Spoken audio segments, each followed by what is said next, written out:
माननीय सभापति महोदय, आज मैं यहाँ पे शिक्षा बजट में जो कटौती प्रस्ताव लाया गया उसके खिलाफ बोलने के लिए खड़ा हुआ हूँ और इसे संयोग कहा जाए या प्रयोग कहा जाए कि इस सदन के भीतर जो लोग शिक्षा बजट में कटौती का प्रस्ताव लेकर के आए हैं, इन्हीं के आका केंद्र में बैठ करके लगातार देश भर की शिक्षा में कटौती कर रही है, शिक्षा बजट को काटा जा रहा है।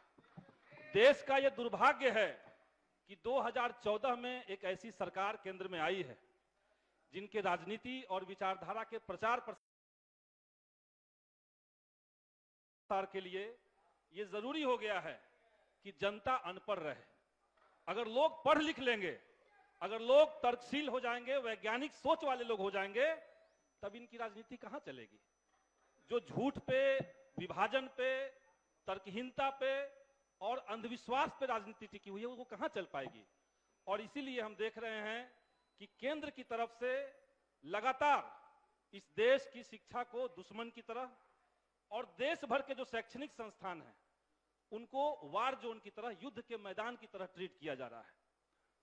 एक रेगुलर पॉलिसी देश के अंदर बना हुआ है जहां पे लगातार बजट कटौती, शिक्षा में फीस वृद्धि, सीट कटौती, आरक्षण कटौती, कोर्स कटौती और ओबीसी, एससी, एसटी और माइनॉरिटी स्टूडेंट्स का विश्वविद्यालयों और संस्थानों से बहिष्करण, ये मोदी सरकार के शिक्षा नीति की ट्रेडमार्क बन चुकी है। और वैसे समय में हमें लग रहा है कि इससे भी ज्यादा खतरनाक कि शिक्षा को बर्बाद करने के लिए शिक्षा के भगवाकरण की कोशिश चल रही है।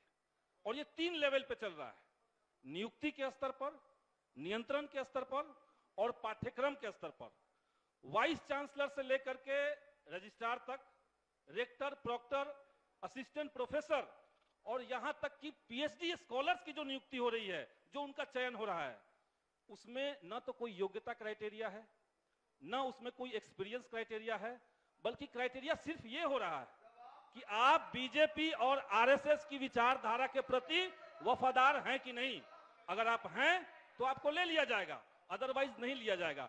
और ये बिहार के अंदर मैं देख रहा हूं कि बिहार के भीतर भी वाइस चांसलर की जो नियुक्ति हो रही है उसके भीतर जबरदस्त तरीके से भगवाकरण दिख रहा है।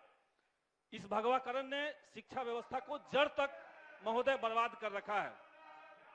इसके साथ साथ इस तरह के जो वाइस चांसलर आ रहे हैं, प्रिंसिपल इस तरह के आ रहे हैं, वो संस्थानों में घुसने के बाद लगातार संस्थान को कमजोर करने की कोशिश कर रहे हैं।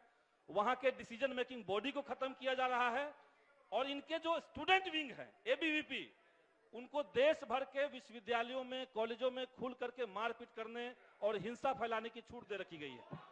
और कुल मिलाकर के देश की शिक्षा व्यवस्था को बर्बाद करने का एक पूरा प्लान है।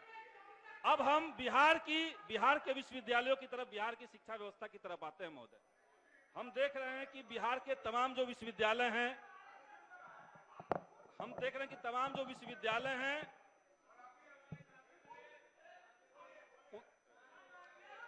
अरे रुकिए ना भाई, हेडफोन लगा के बोलते हैं। बोले दिए उनको। बिहार के विश्वविद्यालयों में महोदय भ्रष्टाचार बहुत आम हो चुका है। वहां पे सत्र अनियमितता है, लेकिन ये अनफॉर्चुनेट है कि जो बिहार यूनिवर्सिटी एक्ट 1976 है, उसके मुताबिक राज्य सरकार को विश्वविद्यालयों को चलाने के भीतर कोई खास अधिकार नहीं दिया गया है। इसीलिए मैं सदन के माध्यम से सरकार से यह मांग करूंगा कि बिहार यूनिवर्सिटी एक्ट 1976 जो है, उसके अंदर आवश्यक संशोधन करके राज्य सरकारों की भूमिका उसमें तय की जाए। राज्य सरकार की भूमिका, महामहिम राज्यपाल को वोट नहीं लेना है, वो जनता के प्रति जवाबदेह नहीं है, लेकिन सरकार की जवाबदेही बनती है। इसलिए मैं मांग करता हूं कि उसमें संशोधन किया जाए। देश भर में जो फंड कटौती है, सीट कटौती है, और कोई माननीय सदस्य भारतीय जनता पार्टी की तरफ से भी कह रहे थे कि स्कूलों कॉलेजों की बंदी चल रही है, उसको बंद करके शिफ्ट किया जा रहा है।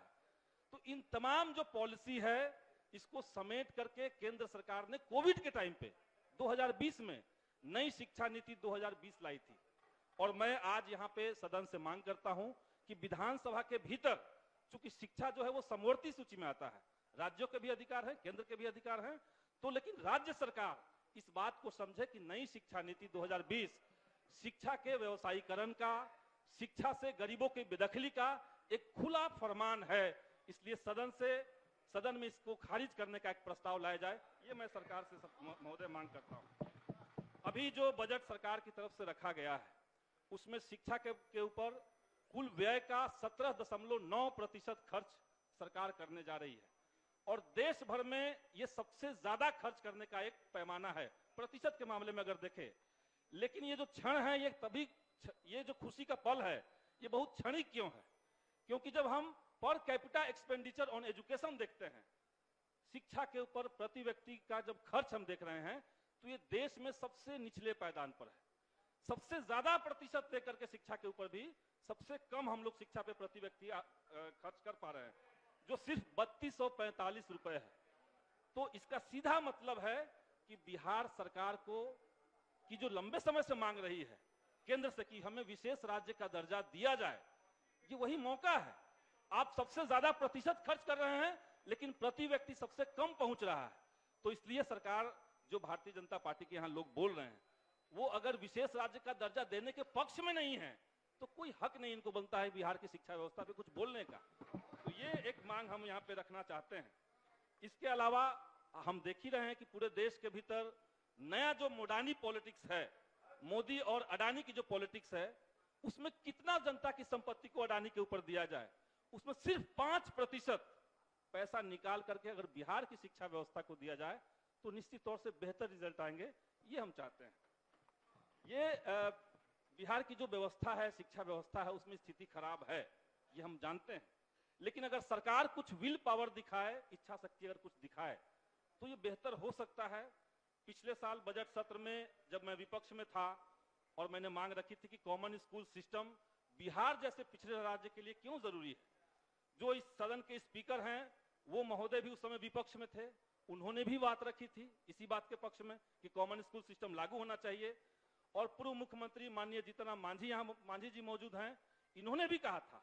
आज हम तीनों लोग सरकार के पक्ष में हैं और पूरे बिहार के लाखों गरीबों, दलितों और पिछड़ों के जो बच्चे हैं, उनकी आकांक्षाओं को, उनके जो सपने हैं, उसकी जवाबदेही को मैं अपने कंधे पर महसूस करते हुए महोदय मैं कहना चाहता हूं कि ये सही वक्त है जब सरकार को ये फैसला लेना चाहिए।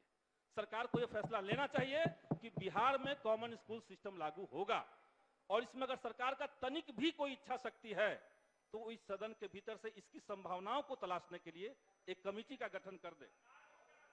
इसके अलावा महोदय, बिहार के करोड़ों बच्चे और लाखों शिक्षक अभ्यर्थी पिछले 4 साल से 2019 से शिक्षक बहाली के इंतजार में खड़े हैं। पिछली सरकार जब एनडीए की थी तब बगैर कोई कारण के इसको टाला गया। अब जब नई सरकार बनी है तो नई नियमावली की बात हो रही है, लेकिन जब नई नियमावली तैयार हो गई है तब भी उसको कैबिनेट से मंजूरी न दे करके उसको क्यों लटकाया जा रहा है, उसमें मेरा एक बड़ा संदेह वाला पॉइंट है। सरकार ने जो बजट प्रस्तुत किया है उस बजट में प्रतिबद्ध व्यय का जो मामला है उसमें वेतन मद के ऊपर केवल 4% का इजाफा किया गया है, जबकि हम जानते हैं कि जो पुराने कर्मी बिहार के हैं उनका जो बेसिक इंक्रीमेंट है, महंगाई भत्ता है, उसको जोड़ करके ही वो 4% हो जाएगा। तो सरकार इसको स्पष्ट करे कि 7वें चरण की शिक्षक बहाली जो 3 लाख से ज्यादा पद खाली हैं उसको कब और किस प्रक्रिया से करेगी। इसके अलावा पॉइंट वाइज मैं 2-3 मुद्दों को और रखना चाहता हूं। एक तो है कि जो बिहार में 2020 का सेवा शर्त नियमावली है उसको ध्यान में रखते हुए सरकार बिहार भर के जो नियोजित शिक्षक हैं उनके स्थानांतरण को सामने लाए, उसको लागू करे। एनआईओएस द्वारा प्रशिक्षित जो टीचर हैं उसमें एनआईओएस ने रिटेन में कहा है कि इनका जो ट्रेनिंग पीरियड है वो 31 मार्च 2019 से पहले का माना जाए। इसके बावजूद शिक्षा विभाग ने उनको प्रताड़ित करने के लिए लेटर जारी कर दिया है और 75,000 शिक्षक आज सड़क पर हैं और मानसिक रूप से उत्पीड़ित हो रहे हैं। शिक्षकों के लिए समान काम का समान वेतन दिया जाए। फिजिकल टीचर को जो अभी नवनियुक्त हुए हैं उनको 8,000 ही वेतन क्यों मिल रहा है, इसको ठीक किया जाए। कंप्यूटर साइंस के नव सृजित पदों को जोड़कर बहाली निकाली जाए और पटना विश्वविद्यालय में हाल में जो इतना बड़ा फीस वृद्धि हुआ है सरकार को चाहिए कि उसको वापस लें। डिस्टेंस एजुकेशन जो बिहार से दूर शिक्षा निदेशालय का जो पूरा पैटर्न सरकार खत्म कर रही है उसको पुनर्बहाल किया जाए और वहां के जो कर्मचारी हैं, जो वहां के शिक्षक हैं, उनको परमानेंट सेटलमेंट कहीं ना कहीं सरकार को करना चाहिए। ये प्रमुख मांग रखते हुए मैं अपनी बात को खत्म करता हूं। धन्यवाद।